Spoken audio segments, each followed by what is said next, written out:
توحید ابتدا بھی ہے اور یہی توحید انتہا بھی ہے، کیونکہ مشہور مثل ہے النہایہ ہے الرجوع الی البدایہ، کسی چیز کی انتہا اس کی ابتدا ہوتی ہے۔ سالک کا سلوک توحید سے شروع ہے اور اسی دریائے وحدت میں غرق ہو جانا سلوک کی انتہا ہے۔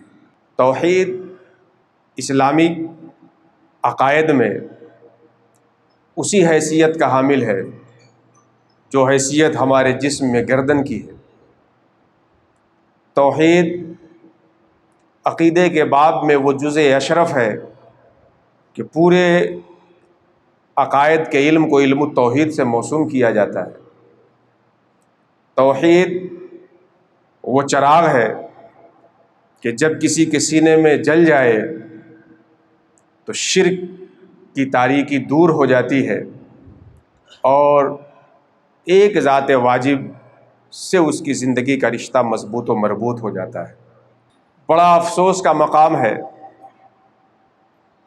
کہ توحید پہ گفتگو کو کسی اور جماعت کی نشانی بنا دی گئی ہے، جبکہ یہ توحید ہماری زندگی کا لازمی حصہ ہے جس کے بغیر کوئی چارہ کار نہیں۔